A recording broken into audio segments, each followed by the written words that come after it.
قرآن اور حدیث کا باہمی تعلق۔ قرآن اور حدیث کا آپس میں بہت ہی گہرا تعلق ہے، بہت ہی گہرا کنیکشن ہے۔ بہت سے ہمارے معاشرے کے گمراہ کن لوگ قرآن کو تو مانتے ہیں، قرآن کو تو تسلیم کرتے ہیں، لیکن حدیث کو نہیں مانتے، حدیث کا انکار کر دیتے ہیں۔ جبکہ قرآن جو ہے اس میں اجمال ہے، بہت سے احکامات قرآن میں ہمیں صرف اس کا حکم ملتا ہے، تفصیل نہیں ملتی۔ نماز کے بارے میں ہمیں صرف حکم کا پتہ چلتا ہے، باقی جو اس کی تفصیلات ہیں، نماز کا جتنا بھی طریقہ ہے وہ ہمیں حدیث سے معلوم ہوتا ہے۔ تو حدیث ایک طرح سے قرآن کی تفسیر ہے۔ قرآن کے اجمالی احکامات ہمیں حدیث سے معلوم ہوتے ہیں، اس کی تفصیل کہ ہمیں انہیں ادا کیسے کرنا ہے۔ اس سے ہمیں قرآن اور حدیث کے ایک کنیکشن اور باہمی ربط اور تعلق کا پتہ چلتا ہے۔ اس لیے جو لوگ حدیث کا انکار کرتے ہیں وہ سراسر گمراہ ہیں۔ اسلامی قانون قرآن اور حدیث دونوں کے مطابق بنایا جاتا ہے، یعنی اسلامی احکامات کا استنباط۔ استنباط کہتے ہیں کہ کسی بھی قرآنی حکم یا حدیث میں سے مسائل کو اخذ کرنا اپنی ضرورت کے مطابق، اس کو استنباط کہا جاتا ہے۔ تو یہ استنباط صرف قرآن سے ممکن نہیں ہے، اسی طرح صرف حدیث سے بھی یہ ممکن نہیں ہے، دونوں کو ملانا پڑے گا۔ تو دونوں کے ملانے سے ہی پورے قانون کی تکمیل ہوتی ہے۔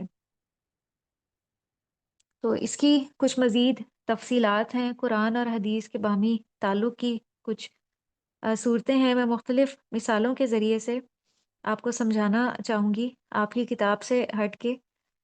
آپ کی کتاب میں جو تفصیل ہے وہ آپ وہاں سے سمجھ لیجئے، لیکن کچھ اور بھی چیزیں ہیں کہ جن کا سمجھنا اہم ہے۔ جیسے بسا اوقات حدیث اور قرآن میں جو ہے وہ معنوی مطابقت ہوتی ہے۔ آپ صرف ہیڈنگ کے پوائنٹس نوٹ کر لیجئے اور نیچے آ، مثال میں اگر آپ نے تفصیل نوٹ کرنی ہے تو بس ایک ہنٹ دے دیجئے، لیکن ہیڈنگ بھی نوٹ کیجئے کہ قرآن اور حدیث کا باہمی تعلق کس طرح سے ہے۔ سب سے پہلا جو اس کا پوائنٹ ہے وہ یہ ہے کہ بعض اوقات حدیث اور قرآن میں معنوی طور پہ مطابقت ہوتی ہے۔ اب وہ کس طرح؟ جیسا کہ حضرت عبداللہ بن مسعود رضی اللہ عنہ کی ایک روایت ہمیں ملتی ہے کہ ایک آدمی نے نبی کریم صلی اللہ علیہ وسلم سے پوچھا تھا کہ ایو الذنب اکبر عند اللہ، کہ اللہ کے نزدیک سب سے بڑا گناہ کیا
آپ کی آواز نہیں آ رہی میم، آپ کی آواز نہیں آ رہی۔